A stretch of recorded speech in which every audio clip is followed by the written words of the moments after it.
जी, अस्सलाम वालेकुम नाज़रीन, आपका host Khurram Rahman expert couch की नई एपिसोड के साथ हाज़िर है। आज हम अपनी पॉडकास्ट का सिलसिला वहीं से जोड़ेंगे जहाँ से हमने तोड़ा था। लास्ट टाइम हमने अपने पास गेस्ट बुलाए थे मोहम्मद अली, जो कि सीईओ हैं ई कॉमर्स निंजा सॉल्यूशंस के। उन्होंने अपनी पूरी जर्नी के बारे में बताया कि उन्होंने क्या एफ़र्ट्स की, किस तरीके से ई कॉमर्स जर्नी उन्होंने स्टार्ट की, अपने बिज़नेस को बढ़ाया, और फिर उसके बाद जो उनको मुश्किलात पेश आईं वो उन्होंने बड़ी इन डिटेल हमें बताई, अपनी पर्सनल ज़िंदगी के बारे में बताया। आज हम थोड़ा सा इस सिलसिले को आगे बढ़ाएंगे और उनसे फर्दर क्वेश्चंस करेंगे। तो मोहम्मद अली, कैसे हैं आप? जी अल्हम्दुलिल्लाह, अल्लाह का अच्छा शुक्र। मोहम्मद अली, हमने लास्ट टाइम जब आप आए थे तो हमने काफ़ी इन डिटेल डिस्कशन की थी आपकी जर्नी के बारे में, जिसमें आप अपने अपनी पर्सनल एफर्ट के बारे में बताया था, एक अपनी जो आपने जो कैसे स्टार्ट किया बिज़नेस, और फिर आज जैसे आप एक अपना सक्सेसफुल बिज़नेस अभी रन कर रहे हैं। हम्म। तो उसी सिलसिले को हम आगे बढ़ाते हैं, और मेरा आगे जो आपका आपसे क्वेश्चन है, वो क्वेश्चन ये है कि हम बेसिकली जो आप सर्विसेज हैं आप अपने बिज़नेस के अंदर, वो कौन सी प्रोवाइड कर रहे हैं? अच्छा, हम प्रोवाइड करें actually A to G ecommerce related services, जिसके अंदर बेसिकली जो हमारा फोकस है वो शॉपिफाई ड्रॉप शिपिंग रिलेटेड है, ठीक जिसके है। अंदर आपकी ऑलमोस्ट सारी सर्विसेज हम कवर कर लेते हैं, जिसके अंदर प्रोडक्ट रिसर्च है, कंटेंट क्रिएशन है, स्टोर क्रिएशन है, एंड देन एडवर्टाइजिंग है। Beside that, we are also providing some mentoring and coaching services as well for certain clients. Hmm. Depend करता है कि अगर स्पेशली फॉर द क्लाइंट्स जो कि इनेबल करना चाह रहे हैं अपने आप को फॉर दिस बिजनेस, तो उसके लिए we normally run one to one Zoom calls with them, और जिसमें हमारी कोशिश ये होती है कि उन्हें इंडिपेंडेंटली इनेबल कर दें अपने बिजनेस को हैंडल करने के लिए, so they should not be dependent on someone else to run their business. And also अगर आप वो स्किल सेट ये सीख लेते हैं, not only they can run their own business, beside that they can also provide services to the clients as well. अच्छा अली, ये मुझे बताइएगा कि दो टर्म्स हम बड़ी सुनते हैं, एक ड्रॉप शिपिंग, शॉपिफाई। अगर हम आसान लफ्ज़ों में मैं आपसे पूछूं कि बेसिकली ये है क्या, शॉपिफाई, शॉपिफाई ड्रॉप शिपिंग, ये क्या है बेसिकली? देखिए, शॉपिफाई इज़ अ टेक्नोलॉजी। ठीक ठीक है, है। एक इट्स अ प्लेटफॉर्म। ये एक आपको बेसिकली एक पर्पस बिल्ट प्लेटफॉर्म है ई कॉमर्स के लिए, जिसके अंदर जिसको आप यूज़ करते हैं फॉर योर स्टोर।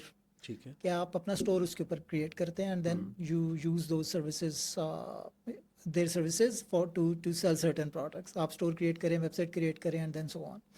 जो ड्रॉप शिपिंग है, it's a business model. Drop okay. Shipping basically ये होता है कि आप सर्टेन प्रोडक्ट्स को एडवर्टाइज करते हैं, हम्म। एंड देन जब आपके पास उसके इन्फ्लक्स आना शुरू हो जाता है या ऑर्डर्स आना स्टार्ट हो जाते हैं, then you source those products and then they ship directly to the buyer. Model उसका बेसिकली इस तरह होता है कि आप कुछ प्रोडक्ट्स लेते हैं अपने पास फॉर द टेस्टिंग पर्पस। आप उनकी सर्टेन टेस्टिंग परफॉर्म करते हैं, देखते हैं कि which product is performing and which is not. जब प्रोडक्ट परफॉर्म करना स्टार्ट हो जाती है, देन आप उसको फर्दर स्केल इट अप कर लेते हैं। जैसे ही हमारे पास उसके ऑर्डर्स आना स्टार्ट करते हैं, तो हम डायरेक्टली उसके ऑर्डर प्लेस करते हैं सप्लायर के पास, कस्टमर की डिटेल्स उसके साथ शेयर करते हैं, एंड देन वो सप्लायर से डायरेक्टली बायर के पास चला जाता है। हम्म। तो आप एक एज ए मीडिएटर उसके ऊपर काम कर रहे होते हैं, पेमेंट कैप्चरिंग आप कर रहे होते हैं ऑर्डर की, सप्लायर को आप डील कर रहे होते हैं, लेकिन जो शिपमेंट है वो डायरेक्टली बायर के पास जा रही होती है। तो इसके अंदर आपको एक्चुअली इन्वेंटरी होल्ड नहीं करनी पड़ती, आपका इतना ज़्यादा बजट उसके अंदर इन्वॉल्व नहीं होता। सो जिस तरह आपके पास ऑर्डर्स आते हैं, if you are good at digital marketing side, तो आप फिर उसको उसी तरह अपने बिजनेस को स्केल अप कर सकते हैं। अच्छा अली, आपने शॉपिफाई ड्रॉप शिपिंग को ही क्यों चूज़ किया? अमेजोन भी है हमारे पास लोकल ई कॉमर्स भी है, आपने स्पेसिफिकली शॉपिफाई ड्रॉप शिपिंग को ही क्यों चूज़ किया? अच्छा, सो उसके अंदर देखिए, Amazon is a capital intensive model actually. ठीक है, अगर आपने if you want to start your business या आपने इसके ऊपर इवन सर्विसेज भी देनी है, सो उसके लिए भी आपको एक सर्टेन स्किल सेट को डेवलप करना पड़ता है। Initially when I jumped into this, तो अमेजोन की जो सर्विसेज थी ना, वो काफ़ी सेचुरेट हो चुकी थी, एंड शॉपिफाई ड्रॉप शिपिंग का जो बिजनेस था वो स्केल अप हो रहा था उस वक्त। ठीक है। अमेजोन के अंदर देखिए, लोग उसी बिजनेस के अंदर जाते हैं which is normally special for the new entrants, जो ज़रा कन्वीनियंट होता है और ईजी होता है उनके लिए। हम्म। लोग नॉर्मली ई कॉमर्स के अंदर जंप इन करते हैं, वो इतने ज़्यादा रिस्क नहीं ले सकते जितना उनको लाइक अमेजोन के अंदर बजट रिक्वायर्ड होता है या कैपिटल रिक्वायर्ड होता है। उस केस के अंदर drop Shopify drop shipping is a business model जिसके अंदर वो कम बजट के साथ अपना एक ई कॉमर्स का एक्सपीरियंस गेन कर सकते हैं। सो कंसिडरिंग दैट, क्योंकि उसके लिए आपको 10-12-15 हज़ार डॉलर्स चाहिए होते हैं to launch in the US. Beside that, अगर आप शॉपिफाई ड्रॉप शिपिंग की बात करें, तो वो अंडर $1000 आप एज ए बिजनेस को स्टार्ट कर सकते हैं। सो when I jumped into this, उस वक्त obviously इतना उसका trend नहीं था, but these days it is very common और लोग many people are jumping into this. So it is good for the people who want to gain experience on the e-commerce. आप कम budget के अंदर एक एक्सपीरियंस को gain कर सकते हैं एंड देन देख सकते हैं कि दिस इज़ फॉर यू और नॉट, क्योंकि हर बिजनेस हर बंदे के लिए नहीं होता. नॉर्मली लोग ट्रेंड को तो फॉलो कर रहे होते हैं कि I want to jump into this, but eventually बजाय ये कि आप 10-12 हज़ार डॉलर स्पेंड करके आपको ये एहसास हो गया this is not for me, आप उसको एक स्मॉलर स्केल के ऊपर टेस्ट कर लें and drop shipping is one of that. अच्छा, अभी आपने बताया कि जी ये तकरीबन मिनिमम $1000 से आप इसको स्टार्ट कर सकते हैं, तो एक आम आदमी $1000 तो बड़ी हैवी अमाउंट है इन पाकिस्तानी रुपीज़, तो वो कैसे इस चीज़ को स्टार्ट कर सकता है? कितनी मतलब उसके लिए 1000 मिनिमम रिक्वायरमेंट है या उससे नीचे से भी स्टार्ट हम कर सकते हैं? देखिए, मैं I just share with you a ball park figure. इसके अंदर ऑब्वियसली आप देख सकते हैं कि आप किस किस्म की प्रोडक्ट के अंदर जाना चाह रहे हैं. कुछ आपकी मिनिमम इन्वेस्टमेंट तो ऑब्वियसली इसके अंदर रिक्वायर्ड है, क्योंकि आपने you are going to sell it internationally. ठीक है, आपको कुछ अकाउंट्स चाहिए होंगे, आपको बैंक्स चाहिए होंगे, आपको कोई छोटी मोटी कंपनी रजिस्टर करवानी पड़ेगी. तो अगर आप $1000 ना भी स्पेंड कर रहे हो तो एटलीस्ट तकरीबन पाकिस्तानी रुपयों में तकरीबन 1 लाख रुपए का खर्चा तो आपको इन सारी चीज़ों के ऊपर आ ही जाएगा. सबसे बड़ा एडवांटेज ड्रॉप शिपिंग के अंदर ये है कि you are not spending money on the inventory. अच्छा, ठीक है, क्योंकि आपके वो पैसा एक होल्ड हो जाता है फॉर अ सर्टेन टाइम जब तक वो लिक्विडेट नहीं होता. ठीक है. तो इसके अंदर जो आपके मेजर चंक जा रहा होता है वो आपका जा रहा होता है एडवर्टाइजिंग के अंदर, जो आप एक मार्केटिंग कर रहे होते हैं अपनी प्रोडक्ट्स के ऊपर, एंड देन फिर उसकी जब आप रेवेन्यू जनरेट कर रहे होते हैं फिर वहाँ से आप ये सारी कॉस्ट को कवर कर रहे होते हैं. So the people who Pakistan के अंदर देखिए drop shipping does not work. आप जो ड्रॉप शिपिंग करते हैं it is for international customers, या आप उनके लिए कर रहे होते हैं जैसा कि आपने यूएस के अंदर करनी है, कनाडा में करनी है, ऑस्ट्रेलिया में करनी है, यूके में करनी है. अनफॉर्चुनेटली पाकिस्तान में आप उस तरह नहीं कर सकते. आपको यहाँ पर स्टॉक को होल्ड करना पड़ता है एंड देन आप इसको ड्रॉप शिप करते हैं, या आप लोकल वेंडर्स के साथ बात करके. जो इंटरनेशनल ड्रॉप शिप वर्क करती है वो ये करती है कि आप अली एक्सप्रेस को इंटीग्रेट करते हैं with your store and then वो सारा प्रोसेस रन होता है. आप उसी को एडवर्टाइज करते हैं सप्लायर की प्रोडक्ट को, ऑर्डर आता है, हम उस ऑर्डर को प्रोसेस करते हैं एंड देन उसकी जब फुलफिलमेंट हो जाती है तो एक पूरा प्रोसेस कंप्लीट हो जाता है. सो अगर आप पाकिस्तान से बैठ के करें तो आपको पहले कुछ चीज़ों को फिगर आउट करना पड़ता है, या कि आपके पास अकाउंट्स हो, आपके पास बैंक जो है जहाँ से आपने पेमेंट कैप्चरिंग करनी है उसकी इंटीग्रेशन हो, स्टोर आपका रेडी हो, फिर स्टोर के ऊपर भी समटाइम्स शॉपिफाई भी आपसे वेरिफिकेशन करता है. So there are few complexities attach to that. So अगर पाकिस्तान से आप बैठ के करें तो इट्स बेटर कि आपके पास अगर कैपिटल नहीं है then go for the services side. ठीक है, यानी कि सिंस आप जैसे बता रहे हैं कि इंटरनेशनल इसमें अकाउंट्स की ज़रूरत है, तो पाकिस्तान से हम ये काम स्टार्ट कर सकते हैं. जी जी बिल्कुल कर सकते हैं. That's true. ठीक है, यानी कि हम इसको पाकिस्तान से स्टार्ट कर सकते हैं, और अगर फॉर सपोज किसी के पास इन्वेस्टमेंट नहीं है तो वो सर्विसेज के अंदर भी जा सकता है. या एज एन और ऑल्टरनेट. इस सर्विसेज देने के लिए क्या उसको प्रॉपर क्या ट्रेनिंग लेनी पड़ेगी? जी बिल्कुल, डेफिनेटली. देखिए सर्विसेज के लिए जब आप किसी भी क्लाइंट से कोई कमिटमेंट करते हैं या अपना भी कोई आप इसको लेकर जाना चाह रहे होते हैं तो ऑब्वियसली आपके पास कुछ स्किल सेट होना चाहिए. एक्सपर्टीज़ होंगी तो आप कुछ कर सकेंगे उसके ऊपर. अगर वो एक्सपर्टीज़ आप लैक करेंगे तो ऑब्वियसली आप नहीं कोई भी चीज़ को नहीं लॉन्च कर सकते या बिजनेस को प्रॉपर्ली रन नहीं कर सकते. तो आपको एक स्किल सेट तो रिक्वायर्ड है. अब आपने ये देखना है कि आप किस चीज़ के अंदर आपकी सर्विसेज या आपकी स्किल सेट बेहतर है. Start working on that. और मैं यही कहता हूँ कि ब्रदर कि आप इम्प्रूव करें अपनी वीकनेस को, आप ज़्यादा अपने जो स्ट्रेंथ्स हैं उसको सेल करें कि आप किस चीज़ के अंदर बेहतर हैं. सो या सर्विसेज के लिए ऑब्वियसली आपको एक स्किल सेट तो रिक्वायर्ड है ही. और वो स्किल सेट सीखने के लिए कितनी इन्वेस्टमेंट की ज़रूरत है? यानी कि अगर सीखना चाहूँ, मुझे नहीं पता, और क्योंकि काफ़ी ज़्यादा आजकल इंस्टीट्यूट हैं जहाँ पर ये ट्रेनिंग दी जा रही है, एक तो पता ही नहीं है कि जी कौन सा अथेंटिक है जो इसको प्रॉपर ट्रेन कर रहा है, और मिनिमम कितनी इन्वेस्टमेंट की ज़रूरत होगी या मिनिमम कितनी कॉस्ट लगेगी उस ट्रेनिंग को हासिल करने के लिए, और क्या टाइम ड्यूरेशन होगा उसका? देखिए इसके 2-3 फैक्टर्स हैं. एक तो ये कि आप क्या कोर्स लेना चाह रहे हैं, इज़ इट पेड कोर्स और फ्री कोर्स. दो के lot of material is already available on the internet. YouTube के ऊपर से आप जाकर देख सकते हैं, यूडीमी के ऊपर भी आपको कुछ फ्री कोर्सेज मिल जाते हैं. सो डिपेंड करता है क्या है. अगर आप वाकई if you want to learn something तो मेरा नहीं ख्याल कि you need to go and get something at the advanced level कि जी आपको कोई बहुत ही हाई फाई कोई कोर्स के अंदर आप एनरोल करें और वहाँ से जाके सकें. There is a lot of free stuff already available. आप यूट्यूब को एक्सप्लोर करें, थोड़ी सी इन्फॉर्मेशन स्कैटर्ड ज़रूर होती है बट ये कि आपको वहाँ से इन्फॉर्मेशन मिल जाती है. सो आप देखें कुछ वीडियोस, वहाँ से अपना स्किल सेट को बिल्ड करें और and then you can proceed with और आप ये आइडेंटिफाई करें अपने अंदर कि यार ये चीज़ अगर मैं सीख रहा हूँ तो I am good at this thing और not. If you are good at something तो फिर उसको फर्दर आप उसको पॉलिश करें स्किल सेट को। अच्छा अली भाई, एक और चीज़ जो कि बहुत ज़्यादा पाकिस्तान के अंदर, क्योंकि हम थोड़ा सा नेगेटिविटी के अंदर बहुत चले जाते हैं, और टिकटॉक एक जैसे एक बहुत अच्छी टेक्नोलॉजी है, लोग उसका नेगेटिव बहुत यूज़ करते हैं specifically Pakistan, but in other countries जैसे उसको एज अ बिज़नेस के लिए यूज़ कर सकते हैं और करते हैं लोग। तो हम इसको कैसे पॉजिटिव उसमें कर सकें, क्योंकि हमारे यहाँ से टिकटॉक के बिज़नेस अकाउंट भी पाकिस्तान से नहीं होते, आपको इंटरनेशनल अकाउंट लेना पड़ता है, और वहाँ से फिर अगर आपने कोई सेलिंग करनी है तो उसके थ्रू करते हैं। तो ये एक तो मुझे एज अ मार्केट प्लेसेस का पोटेंशियल बताएं कि TikTok as a market places का क्या पोटेंशियल है, और हम इसको पॉजिटिव, इस नेगेटिविटी को पॉजिटिव कैसे लोगों को इफेक्टिवली इसका यूज़ बताएं कि जी कैसे इफेक्टिवली हम इससे बिजनेस को ड्राइव कर सकते हैं। देखिए देखिए प्लेटफॉर्म कोई भी अच्छा या बुरा नहीं होता, it all depends on its usage कि हम्म। आप उसको किस तरह यूज़ करें। अनफॉर्चुनेटली पाकिस्तान के अंदर बहुत से लोग इसको यूज़ करें, मे बी इसकी एक परसेप्शन बन चुकी है, it's a negative thing. But बहुत सा कंटेंट ऐसा भी बन रहा है जिसने लोगों को फाइनेंशियली इंडिपेंडेंट भी कर दिया।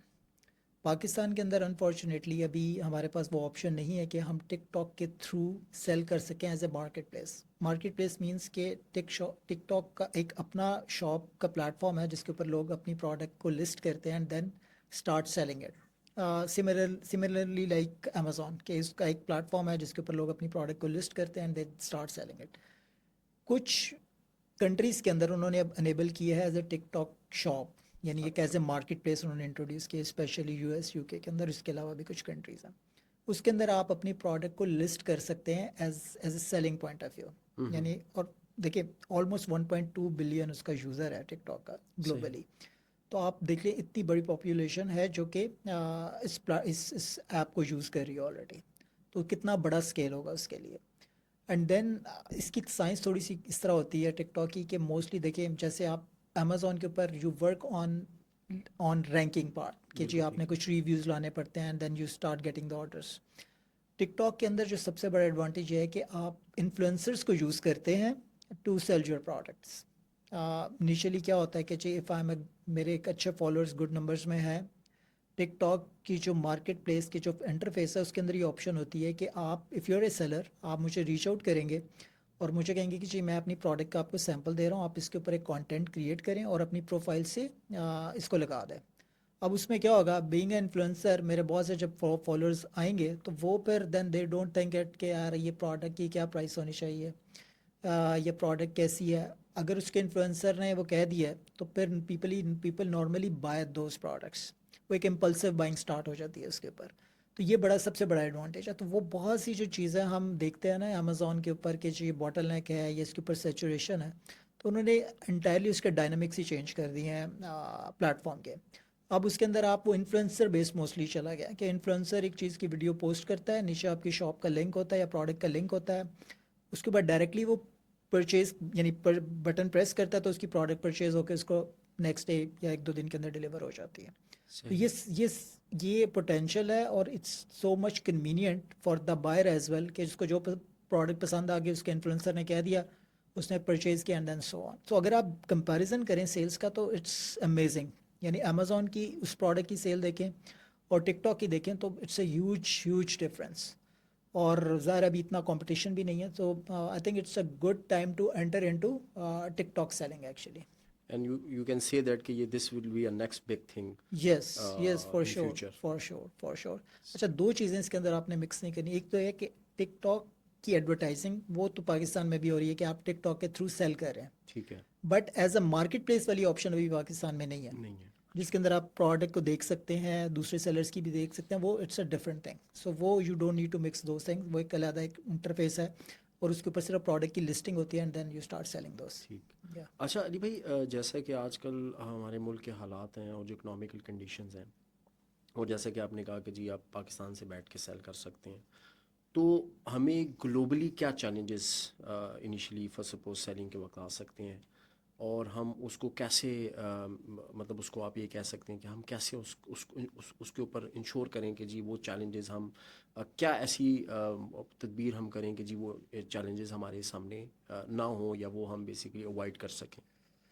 देखिए सबसे बड़ा चैलेंज जो पाकिस्तान के अंदर है वो ये है कि अकाउंट्स क्रिएशन का। कुछ कई दफ़ा कोई चीज़ अनेबल होती है, फिर आफ्टर 6 मंथ्स वो ब्लॉक कर देते हैं। फिर सबसे बड़ा आपका चैलेंज ये है कि पेपाल पाकिस्तान के अंदर इट्स नॉट वर्किंग। तो इंटरनेशनली तो बहुत से बॉटल नेक्स है पाकिस्तान के अंदर ग्लोबली सेल करने के लिए। तो या नॉर्मली उसके अंदर ये होता है कि आप या तो बाहर भी कंपनी को रजिस्टर करवाएं, वो सारी चीज़ें एक्वायर करें and then start selling it. फिर उसके अंदर ये ऑप्शन होती है कि आप क्योंकि पाकिस्तान से बैठकर काम कर रहे होते हैं, फिर आपको वीपीएस के थ्रू काम करना पड़ता है, क्योंकि आईपी आपका एक्सपोज नहीं होना चाहिए प्लेटफॉर्म को। क्योंकि अगर वो देखेंगे यार ये अकाउंट सारी क्रीडेंशियल्स के ऊपर फॉर एग्जांपल यूके के अंदर बना हुआ है या यूएस में बना हुआ है और वो पाकिस्तानी आईपी से एक्सेस हो रहा है, तो दैन वो आपका इट्स अलार्म फॉर दैम, और वो फिर नॉर्मली आपका अकाउंट को बंद भी कर देते हैं। तो पाकिस्तान का से बैठ कर सबसे बड़ा चैलेंज आपकी अकाउंट क्रिएशन है। फिर आपके पेमेंट के इश्यूज़ हैं, बैंक्स नहीं खुलते, कंपनीज़ के अंदर मसला आ जाता है। फिर कुछ चीज़ें वो एक्सेप्ट करते हैं जिस प्लेटफॉर्म के ऊपर आप सेलिंग करना चाहते हैं, कुछ नहीं करता। कुछ पाकिस्तानी पासपोर्ट एक्सेप्ट करते हैं, कुछ नहीं करते। फिर रेजिडेंशियल एड्रेस के इशूज़। तो ये कॉम्प्लेक्सिटीज़ तो हैं अनटिल ये कि हम उसको कम्प्लीटली सॉर्ट आउट करें। सो नॉर्मली पाकिस्तान से फिर क्या हो रहा है कि people are giving the services because it's more convenient thing कि गोरा बाहर से बैठकर आपको हायर करता है और वो and then you provide certain services to the client और फिर then you start making money out of it. लेकिन अगर आप कहते हैं कि जी मैं डायरेक्ट सेलिंग करें, यस सेलिंग हो रही है, आई एम नॉट सेइंग कि वो नहीं हो रही, बट ज़ाहिर है कि उसकी परसेंटेज कम है और थोड़ा सा कॉम्प्लिकेटेड चीज़ है, इस वजह से नॉर्मली लोग जंप इन इस तरह नहीं करते। सो बेस्ट पार्ट इज़ कि अंटिल ये इशू सॉर्ट आउट हो, which I don't see in near future, but ये कि तब तक I think you should focus on building your skills and start selling the services. अच्छा, आपने अकाउंट ब्लॉकेज की बात की। अभी पिछले दिनों भी जो है काफ़ी ज़्यादा अकाउंट अमेज़ॉन के ऊपर भी क्लोज़ हुए हैं।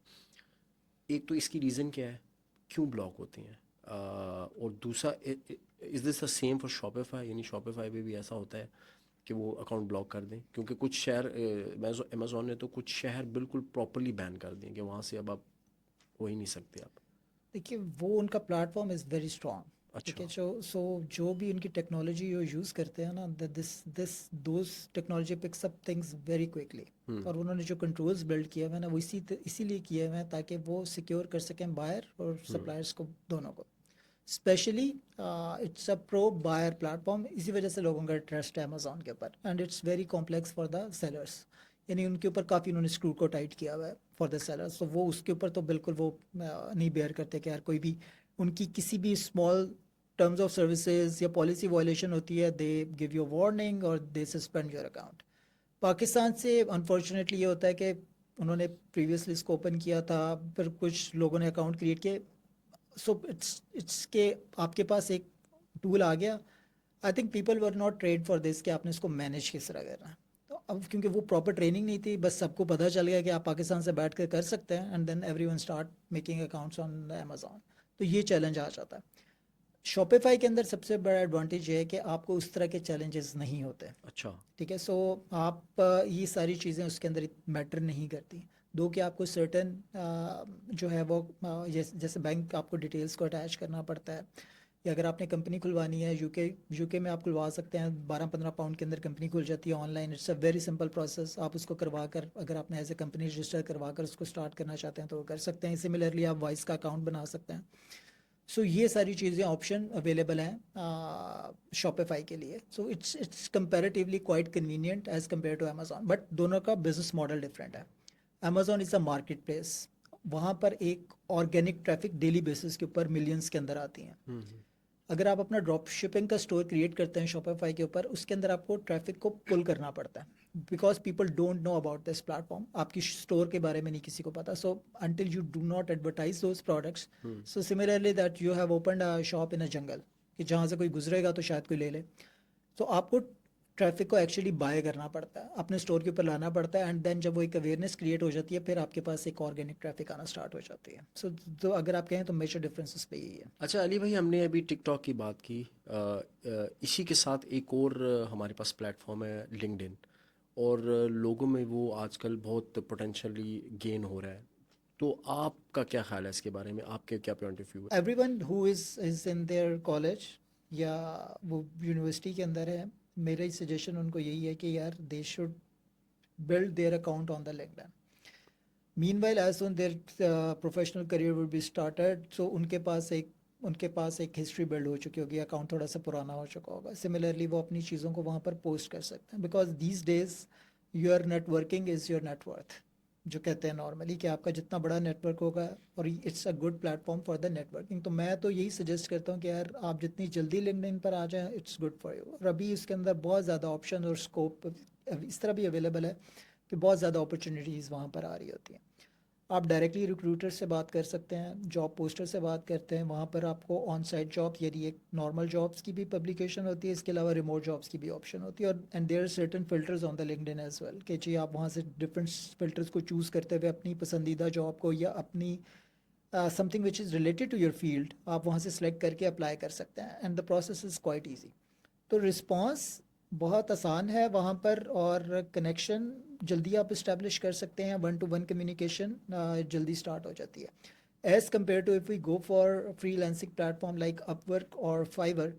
These are very costly platforms. आप चूँकि वो एक गेन करते जा रहे हैं, तो वो उनके जो आप ये समझ लें कि वो जिस तरह उसकी एक अवेयरनेस आती जा रही है, लोग उसके ऊपर जाते जा रहे हैं, बट ये कि उनकी कॉस्ट भी इंक्रीज़ होती जा रही है प्लेटफॉर्म्स की। लिंक्डइन आपको फ्लेक्सिबिलिटी देता है कि यार आप वो कम पैसों के अंदर एक अच्छी नेटवर्किंग करके वो सारी अपॉर्चुनिटीज़ को ग्रैब कर लेते हैं। सो एक मेजर आपका जो डिफरेंस है, और मेरा ख्याल है उसकी पॉपुलैरिटी की रीज़न भी ये है कि इट्स अ फ्री प्लेटफॉर्म। आप बेसिक अपनी प्रोफाइल से करके अपने आप की एक सेल्फ ब्रांडिंग में बड़े एक आपको हेल्प करती है, एंड देन ऑब्वियसली जब एक आप ट्रैक्शन गेन कर रहे होते हैं तो अपॉर्चुनिटीज़ भी इसी तरह ही आ रही होती हैं उसके ऊपर। सही है, ठीक है।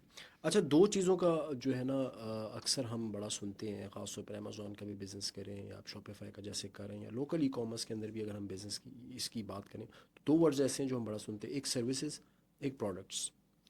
तो इसके अंदर मेजर डिफरेंस क्या है, थोड़ा सा आप बताएंगे? और आप किस चीज़ को प्रेफर करें थे? ये सर्विसेज इज़ लाइक कि आपके पास एक स्किल सेट है, आप वो अपनी सर्विस को बेच रहे हैं। ठीक इफ़ आई है। एम गुड एट रैंकिंग, तो मैं वो अपनी सर्विसेज बेच रहा हूँ क्लाइंट्स को, कि जी मैं आपकी ये प्रोडक्ट को रैंक करूँगा, या जो भी आप कर रहे हैं सर्विस। आप if you are good at product research है, या आप एक डिजिटल मार्केटर है, या आपकी वेब डेवलपमेंट की स्किल है, तो वो आप एक सर्विसेज सेल कर रहे हैं, यानी ये कोई फिजिकल टेंजेबल प्रोडक्ट्स नहीं होती। जो दूसरी जो E and this is like gig economy, जिसको आप कहते हैं गिग सर्विस करते हैं, कि आप compete करते हैं with other service providers. For example मैं और आप एक ही सर्विसेज को सेल कर रहे हैं, और किसी एक थर्ड बंदे को वो एक ही एक्सपर्टीज़ के, हम दोनों को उस एक्सपर्टीज़ के लोग चाहिए। अगर हम उसके ऊपर compete कर रहे होंगे तो ऑब्वियसली वो एवेलुएट करेगा आपको भी और मुझे भी, कि यार to whom I should higher. आप भी अपना प्रपोजल सबमिट करेंगे, मैं भी अपना प्रपोजल सबमिट करूंगा, मैं भी अपना एक्सपीरियंस बताऊंगा, आप भी अपना एक्सपीरियंस बताएंगे। देन वो फिर सारी चीज़ों को रिव्यू करता है कि यार अच्छा इसने मेरी प्रॉब्लम को जो मैंने मेंशन की कैसे एड्रेस किया, ये कर सकता है या नहीं कर सकता। एंड ऑल्सो जब आप प्रपोजल सबमिट करते हैं, आप यू ऑल्सो सबमिट किया यार मैंने प्रीवियसली क्लाइंट्स का फीडबैक मेरे बारे में क्या था, कि मैंने अगर सिमिलर जॉब की थी या मैंने ये सर्विस दी थी, तो उसकी बेसिस के ऊपर लोगों ने मुझे क्या रेट किया हुआ था। तो उस रिव्यूज़ को भी आप मेंशन कर सकते हैं अपने जो जॉब पोस्टर है, कि जी ये मैंने प्रीवियसली किया था, ये मुझे फॉर एग्जांपल 5 स्टार फीडबैक मिला था, and then I could be a good fit for this role. तो वो आपने एक अपसेल करना होता है। And in comparison to the product is like tangible product. For example this mic, अगर आप ये ऑनलाइन सेल कर रहे हैं, तो ये basically it's called an e commerce thing, कि जी आप एक फिजिकल प्रोडक्ट को सेल कर रहे हैं, and then you identify your platform, कि यार आपकी एक्सेसिबिलिटी किस प्लेटफॉर्म के ऊपर है, और आपने कहाँ पर सेल करना है इसके ऊपर। आपने इसको फॉर एग्जांपल पाकिस्तान के अंदर सेल करना है, तो आपके पास क्या क्या एवेन्यूज़ हैं। आपने इंटरनेशनली सेल करना है, तो क्या क्या एवेन्यूज़ हैं। फिर देन वो फिर सोर्सिंग की चीज़ आ जाती है, उसके अंदर आपने देखना होता है कि क्या मेरे पास मार्जिनस हैं, एंड देन वो सारी आप कैलकुलेशन के बाद फिर यू स्टार्ट सेलिंग दो। सो मेजर डिफरेंस तो ये है प्रोडक्ट एंड सर्विसेज के अंदर। अच्छा, एक और वर्ड भी इसके साथ मैंने सुना है, फ्रीलांसिंग। तो फ्रीलांसिंग और सर्विसेज में क्या फ़र्क है, और ये फ्रीलांसिंग होती क्या है? देखिए freelancing is basically a thing कि जिसके अंदर आप you are not permanently hired, और यू कैन से कि आप किसी भी कंपनी का एक परमानेंट रोल पे नहीं जाते हैं, यानी पे रोल पर नहीं जाते। आप अपनी सर्विसेज को फ्रीलांस करते हैं, आपको भी मेरी सर्विसेज चाहिए, हो सकता है किसी और को भी चाहिए, तो मैं I can manage different jobs at the same time. मैं वो ठीक है। फ्रीलांस कर रहा होता हूँ अपना काम कंसिडरिंग माई बैंडविड्थ, कि यार वो सर्विसेज के लिए हो सकता है 2 घंटे डेडिकेट किए हैं फॉर योर वर्क, 2 घंटे किसी और क्लाइंट के लिए, next 2 hours for some other clients. तो इसके अंदर आप you are not a permanently employed by someone, you are hired for a contractual job या जो भी आपने सर्विस देनी है, एंड देन आप फिर अपनी उसके ऊपर सर्विसेज को प्रोवाइड करते हैं। तो freelancing and service providing is the same thing almost, ठीक है।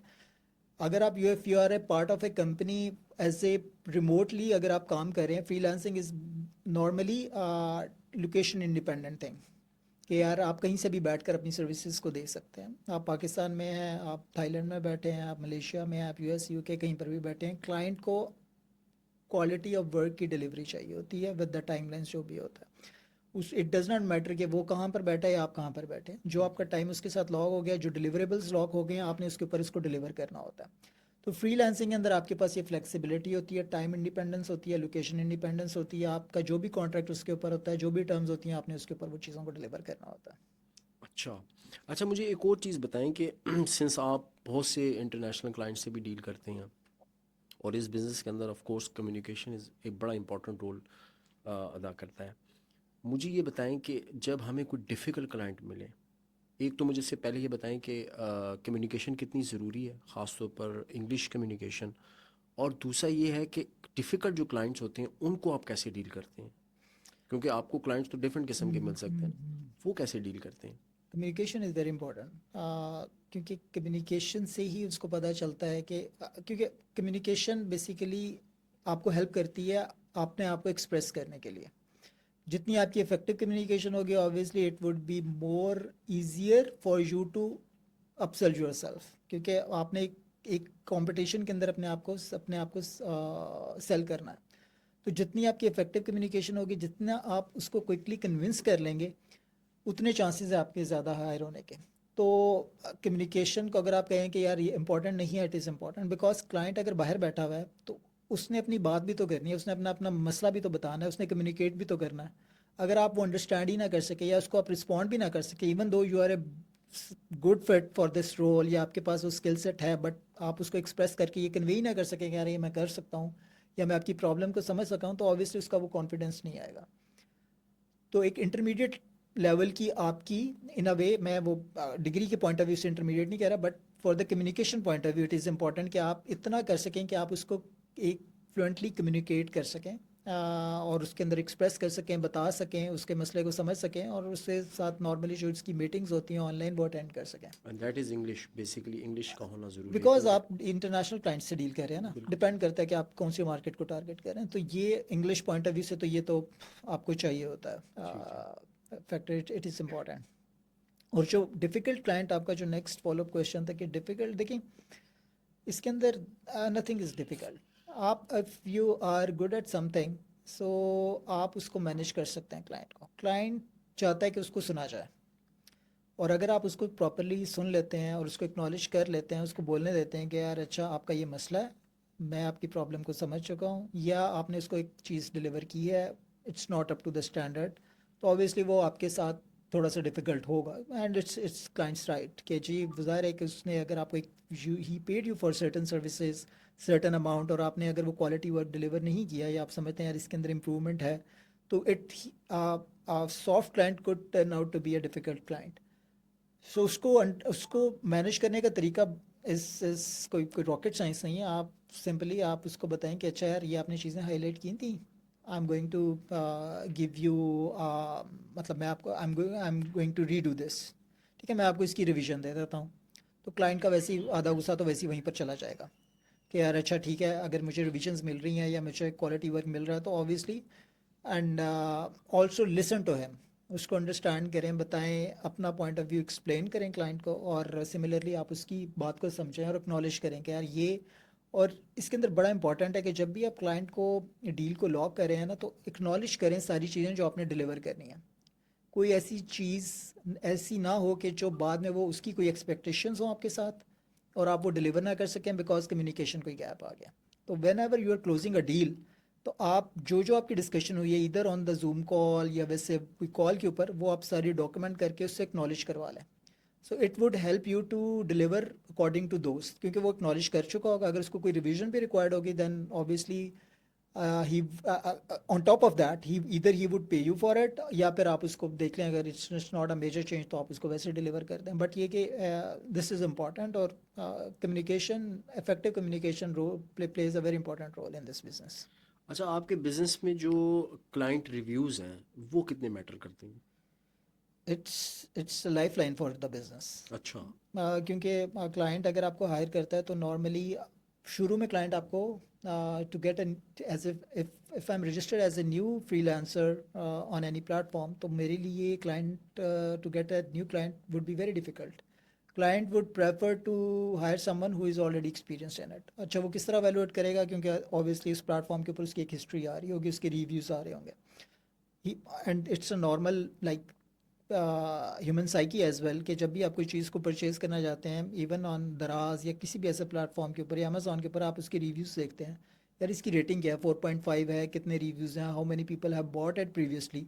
सिमिलरली एज ए फ्रीलांसर उसके लिए एक प्रोडक्ट होता है, वो देखता है कि यार इसने प्रीवियसली कितनी जॉब्स की हुई हैं, क्या इसके रिव्यूज़ हैं, क्या इसकी रेटिंग चल रही है, and then he goes for that. And so it's very important. If your rating is not good at those platform, तो वो आपके लिए अपॉर्चुनिटीज़ कम होती जाती हैं उसके लिए। So to maintain a good rating, it is very important to provide quality of services.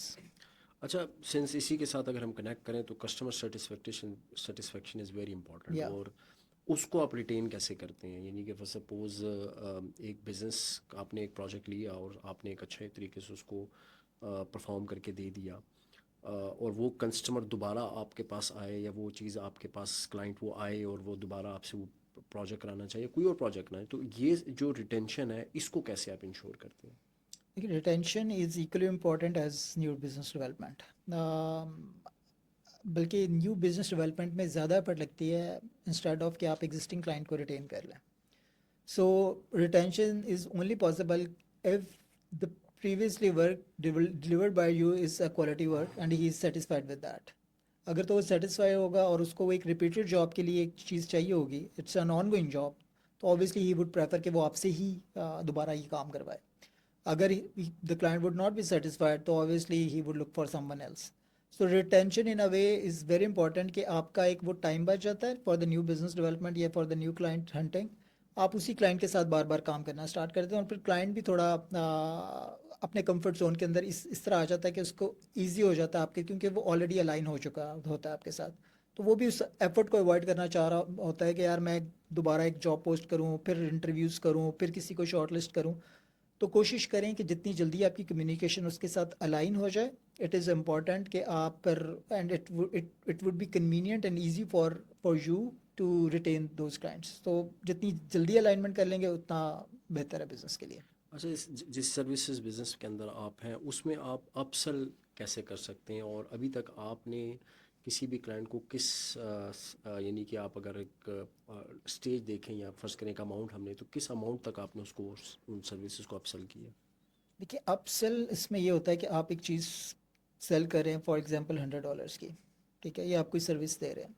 आप उसी के अंदर क्लाइंट को बताएं कि जी ये इसके ये बेनिफिट हैं, अगर आप इसको इस पैकेज के अंदर ये चीज़ें ऐड करवा देंगे, तो फॉर एग्जांपल वो पैकेज की कॉस्ट शायद हो जाएगी $150 की या $200 की, लेकिन उसके आपको ये चीज़ों के एडवांटेज मिल जाएंगे। ठीक है। तो सबसे पहले तो आपने वो जो एडवांटेज हैं, ये जो बेनिफिट्स उसको मिल जाएंगे उस पैकेज को हासिल करके, वो हाईलाइट करने हैं, उसकी इंपॉर्टेंस बतानी है कि यार आप 100 में, फॉर एग्जांपल $100 में आपको ये चीज़ें मिलेंगी, और 200 में या $150 में आपको XYZ चीज़ें ये ऐड हो जाएंगी। तो वो पर इजी हो जाता है क्लाइंट का डिसीजन लेना कि यार अच्छा चलें ठीक है, मैं ये भी चीज़ अगर ले लेता हूँ तो मेरी मतलब मेरा इसमें से टाइम भी बचेगा, मेरी एफर्ट्स भी बचेंगी, तो why not, I should go for it. लेकिन ये तभी पॉसिबल है अगर क्लाइंट का कॉन्फिडेंस होता है आपके ऊपर, और वो तभी आता है जब आप कुछ वर्क ऑलरेडी डिलीवर कर चुके हैं। So it is very easy for existing client to upsell rather than a new client. ठीक है। क्यों? बिकॉज उसका एक्सपीरियंस नहीं होता ना, उसको आपको पता नहीं होता। तो मेरे लिए ज़्यादा कन्वीनियंट क्या होगा उस क्लाइंट को सेल करना जो ऑलरेडी आपके साथ काम कर चुका है। तो आप उसको कहते हैं अच्छा यार ये पैकेज है, ये अगर 100 में है तो इतने में ये चीज़ें मिलेंगी। सिमिलरली जिस तरह आप जाते हैं मैकडोनल्ड्स में जाते हैं, या वो कहते हैं कि जी आप ये फ्राइज़ स्मॉल फ्राइज़ हैं, आप इसको, वो आपको अपसेल करते हैं यार इसको लार्ज कर लें, सिर्फ आपने ₹20 ऐड होंगे या ये अच्छा। होगा। तो ठीक है। This is how it works, ठीक है। आप कहते हैं अच्छा यार क्या, डजेंट मैटर, चलो मुझे लार्ज फ्राइज़ में ले लेता हूँ। हम्म। सो इसके अंदर भी यही गेम होती है सारी, कि आप किस तरह उसको एक अपसेल करते हैं, कि किस तरह उसके एडवांटेजेस कम्युनिकेट करते हैं, क्या बेनिफिट्स उसको मिलेगा। जब उसके बाद ही वो फिर ये डिसीजन लेता है कि यार मैं आई शुड गो फॉर दिस और नॉट। सही। अच्छा अली भाई, क्योंकि जैसे आपको पता है कि टेक्नोलॉजी जो है हर रोज़ उसके अंदर कोई ना कोई चेंज आती रहती है, और इट इज़ वेरी इंपॉर्टेंट कि जी आप उस टेक्नोलॉजी और उन स्किल के साथ अपने आप को अपडेट रखें। तो आप बेसिकली क्या करते हैं उनको अपने साथ, यानी कि उन टेक्नोलॉजीज़ के साथ अपडेट रहें या उन स्किल्स के साथ अप टू डेट रहें? आप कोई मशवरा कोई देना चाहें? बेसिकली देखिए, दिस फील्ड ई कॉमर्स की जो है ना, ये इट्स वेरी हैपनिंग थिंग। मतलब अगर आप, if you don't keep yourself updated, so you get obsoleted, क्योंकि आपको अपनी स्किल सेट के ऊपर काम करना ही करना है। तो मेरी कोशिश यही होती है कि यार मैं कोई ना कोई ऐसा प्रोग्राम ज्वाइन कर लूँ, या कोई यूट्यूब की कोई ऐसी सीरीज़ देख लूँ जिसके अंदर कोई नई स्किल डेवलपमेंट हो रही है रिलेटेड टू दिस, और something which is coming up, या कोई नई टेक्नोलॉजी आ रही है। ठीक है।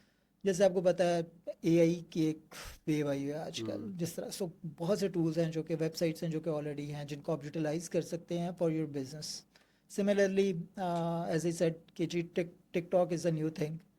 So currently, I'm focusing on that as well. कि यार how can we sell on those platforms? ये क्या क्या features हैं? So I'm exploring that as well. So it is very important to keep yourself updated. अगर आप नहीं करेंगे तो obviously you cannot align yourself with the ongoing technologies या जो भी trends चल रहे होंगे। क्योंकि जो क्लाइंट की रिक्वायरमेंट आ रही होती है ना, वो एग्जिस्टिंग जो चीज़ें चल रही होती हैं उसके अकॉर्डिंगली चेंज भी हो रही होती हैं। अगर पहले आपके पास अमेजोन के क्लाइंट्स थे, आप शॉपिफाई के हैं, या कल को टिकटॉक के होंगे, तो अगर आप इनेबल नहीं करेंगे अपने आप को इसके ऊपर, तो आप वो अपॉर्चुनिटी लूज़ कर देंगे।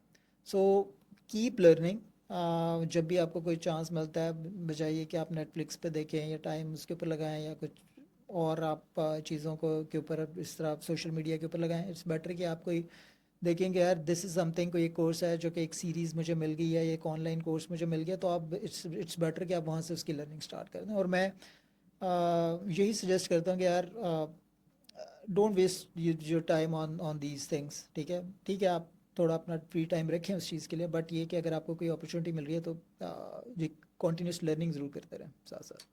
ठीक है। अच्छा, सिंस हर बंदा जो है ना वो आजकल यही लगा हुआ है कि वो बस अमीर हो जाए, हम्म। तो मैं अगर आपसे सादा अल्फाज में पूछूं कि जी कोई ऐसी स्कीम रिच होने की जो आप बताएं और अमीर हो जाएं लोग। सर वो कोई डबल शाही बता सकता है आपको सही। कि पैसे डबल करने का? देखें, देर इज़ नो शॉर्टकट, कोई क्रिश स्कीम कोई भी नहीं है। इट्स ऑल स्कैम कि जी आप इतने पैसे इन्वेस्ट करें एंड ये करें वो करें फलाना। It's all bullshit actually. ये आपको करना पड़ता है। देखें, दो तरीके से आप कर सकते हैं एज ए सेड। या तो आप ख़ुद इस बिज़नेस को हैंडल करें, या अपनी सर्विसेज दें, या जो भी आप एजेंसी बिल्ड करते हैं। लेकिन एवेंचुअली आप ये कहें कि जी मैं रातों रात इसके ऊपर कर लूँगा, मेल इम्पॉसिबल। हो सकता है कि कोई हो जाए, बट ये कि अगर एक नॉर्मल आप कर्व देखते हैं, उसमें वो नॉर्मल प्रोसेस है फॉर एनी बिजनेस। वो आप ई कॉमर्स कर लें, वो आप कोई रिटेल शॉप कर लें, जिस तरह एक बिज़नेस ग्रो करता है आप उसी तरह इसको ग्रोथ में लेकर जा सकते हैं। अगर आप क्लाइंट्स को रिटेन कर लेते हैं, ऑब्वियसली वो एक कंसिस्टेंट आपके पास एक रेवेन्यूज जनरेट होना शुरू हो जाते हैं। Retention of the existing clients is very important. So there is no quick scheme. आपको एवेंचुअली ग्रोथ के ऊपर एक नॉर्मल कर्व के ऊपर ही लेकर जाना पड़ता है बिजनेस को। इस बिजनेस का भी सेम पैटर्न है। अच्छा लिए आपने जैसे भी बताया कि इसका कोई शॉर्टकट नहीं है, वही जैसे कि डेबिश्ता वाली बात है कि अगर आपने दिनों दिन अमीर होना है और अगर आपने वाकई सही काम करना है तो एक प्रॉपर वे से आपको चलना पड़ेगा। तो आपके नज़र में फाइनेंशियल मैनेजमेंट, उसको उसकी इम्पोर्टेंस कितना है, और जो मल्टीपल इनकम स्ट्रीम्स हैं वो हम कैसे जनरेट कर सकते हैं एक आम बंदा अपनी ज़िंदगी में? देखिए, अनफॉर्चुनेटली पाकिस्तान के अंदर ना, one once you are graduating, कोई फाइनेंशियल मैनेजमेंट के ऊपर बताया ही नहीं जाता आपको, स्पेशली टू द स्टूडेंट्स, क्योंकि उन्होंने मार्केट में जाकर they are going to start their career, उन्होंने एक अर्निंग स्टार्ट करनी होती है। तो उनको पता ही नहीं होता कि यार financial, and same goes with us, मेरे साथ भी यही हुआ कि यार पता ही नहीं कि यार पैसे अगर आप, इफ़ यूर अर्निंग अमाउंट, तो आप वो कहाँ कहाँ पर इन्वेस्ट कर सकते हैं। फाइनेंशियल मैनेजमेंट के यार आप एक प्रॉपर उसकी मैनेजमेंट करें, जो whatever you are earning, कि आप कुछ आपके एक्सपेंसेस होंगे, कुछ आपकी सेविंग्स होंगी, फिर कुछ आपने ये देखना है कि यार कुछ आपके इमरजेंसी फंड्स होते हैं, और जो आपकी सरप्लस अर्निंग होगी, आपने ये देखना है कि आपने उसकी इन्वेस्टमेंट कहाँ पर करनी है, ताकि वो आपको 2 साल 5 साल 10 साल के बाद आपको कोई वो रिटर्न दे सके। अनफॉर्चुनेटली वो चीज़ें बताई नहीं जाती कि यार कहाँ पर किस तरह किया जाए। वो आप कहीं पर भी कर सकते हैं, एनीथिंग विच इज़ सेफ, मतलब आप एक सेफ कॉल लें, आप कोई कहीं किसी स्टॉक्स के अंदर कर दें, फॉर एग्जांपल कहीं पर कोई प्रॉपर्टी परचेज कर लें, कोई इंस्टॉलमेंट पे कर लें, एनीथिंग जो आप समझते हैं इट्स सेफ, और बाद में आप उसको यूटिलाइज कर सकें एज एन इन्वेस्टमेंट, या बाद में आप उसको you can sell it and so on, या आप उसको किसी बिजनेस के अंदर इन्वेस्ट कर सकें फर्दर, क्योंकि आप तभी किसी बिजनेस में इन्वेस्ट कर सकेंगे जब आपके पास कोई सेविंग होगी। अगर आप वो मंथली बेसिस के ऊपर उसी सर्कल के अंदर फंसे हुए हैं कि यार जितने मेरे अर्निंग है उतने ही मेरे एक्सपेंस है, तो obviously it would be very tough for you to invest in any business, क्योंकि सही, आपके पास वो मार्जिन ही नहीं होगा, बिल्कुल ऐसा ही। तो फिर ज़्यादा बिजनेस आप डेवलप नहीं कर सकेंगे उसके ऊपर। सो सिमिलरली जब आपके पास कुछ सेविंग हो जाती है तभी आप मल्टीपल इनकम स्ट्रीम्स बना सकते हैं। उसमें ये हो सकता है कि यार आप कहीं कहीं पर इन्वेस्ट कर दें, ऐसे साइलेंट इन्वेस्टर बन सकते हैं कि यार फॉर एग्जांपल यार ये and but you need to be sure कि यार वो ऐसा ना हो कि किसी के पास आप इन्वेस्ट कर दें और वो वहाँ से फिर आपकी वो इन्वेस्टमेंट डूब जाए, वो ज़रा आप you would take care of all these things, but ये कि फिर ही आप बिजनेस कर सकेंगे ना, फिर ही आप डिफरेंट इनकम स्ट्रीम्स को डेवलप कर सकेंगे once you have certain savings. अगर आपने इस फ्रीलांसिंग के अंदर भी जाना है तो फिर ज़ाहिर है कि आपको इसके लिए थोड़ा से इक्विपमेंट भी चाहिए होता है, लैपटॉप चाहिए होता है, anything which can help you to build that. या आपने ऑनलाइन सेलिंग भी करनी है तो आपने पाकिस्तान के अंदर चूंकि वो ड्रॉप शिपिंग उस तरह नहीं करते कि जब आपके पास ऑर्डर है तब आप उसको करें, तो आपको कुछ स्टॉक के ऊपर इन्वेस्ट करना पड़ेगा, आपको वेबसाइट बनानी पड़ेगी, उसी उसी से वही फिर जनरेट करेगी आपकी multiple income streams. So financial management would wise financial management would lead you to have a multiple income streams। तो उसमें फिर वो कहते हैं ना, you don't need to put all your eggs in one basket. तो अगर फॉर एग्जांपल आपकी एक चीज़, फॉर एग्जांपल जॉब चली भी जाती है तो आपके पास एक ऑल्टरनेट इनकम स्ट्रीम होगी जिससे आपके कुछ एक्सपेंस बेयर होना स्टार्ट करें। सिमिलरली आप you should keep trying this thing के यार which you think could be beneficial as a financially for you, तो वो आपको एक्सप्लोर करते रहने चाहिए अपॉर्चुनिटीज़। अच्छा ये भाई वेरी इंपॉर्टेंट क्वेश्चन इसको आप कह सकते हैं, आपने काफ़ी, थैंक यू सो मच, आपने बहुत सी चीज़ों के बारे में हमें बताया। एक जो कि आखिरी आप क्वेश्चन भी इसे कह सकते हैं कि जो लोग आपसे कांटेक्ट करना चाहते हैं या आपकी सर्विसेज हासिल करना चाहते हैं, वो कांटेक्ट आपसे कैसे करें या सर्विसेज आपकी कैसे हासिल कर सकते हैं? नॉर्मली जी people can reach out to me on my email, आप वो मेंशन कर सकते हैं इसके ऊपर, एंड ऑल्सो लिंक्डइन के ऊपर भी रीच आउट कर सकते हैं। नॉर्मली लोग लिंक्डइन के ऊपर रीच आउट करते हैं, मतलब देर सो मैनी प्लेटफॉर्म्स या एवेन्यूज़ हैं जो जिसके ऊपर आप रीच आउट कर सकते हैं मुझे। फेसबुक पे भी कर सकते हैं, इंस्टाग्राम के ऊपर भी कर सकते हैं, लिंक्डइन भी है। मैं व्हाट्सएप नंबर भी इसके अंदर मेंशन कर दूंगा। So if you are looking for certain services related to e commerce, you can reach out to us and we'll provide those services to you. अभी हम we are not selling any course because obviously वो course वाली चीज़ काफ़ी already बदनाम हो चुकी है दीज डेज के, यार लोग कोर्स से कर रहे हैं। But yes we are providing mentorship and consultancy for the e commerce, and if you are looking for that, so we are available. You can reach out to any of these platform, वो details आप इसके अंदर mention कर देना, and so yeah people can reach out to on those. Thank you so much Ali, it was nice talking to you again. Likewise sir, और शुक्रिया आपके time का बहुत welcome. बहुत, thank you so much. Thank you sir, thank you. हाफिज़। जी नाज़रीन, ये थे CEO e commerce Ninja solution Ali साहब, और आज हमने इनसे काफ़ी ज़्यादा क्वेश्चंस किए और इन्होंने हमें टिकटॉक के बारे में बताया, लिंक्डइन की इंपॉर्टेंस के बारे में बताया, शॉपिफाई के बारे में बताया। इनका जो कांटेक्ट नंबर है या जो इनकी डिटेल्स है वो डेफिनेटली आप इस पॉडकास्ट के अंदर जो एंड पे भी आप हासिल कर सकते हैं अगर किसी ने इनके साथ कनेक्ट करना हो और इनकी सर्विसेज हासिल करनी हो। इंशाल्लाह नेक्स्ट टाइम हम आपको एक्सपर्ट्स काउच की नई एपिसोड में मिलेंगे एक नए गेस्ट के साथ। Thank you so much, thanks for watching, अल्लाह हाफिज़।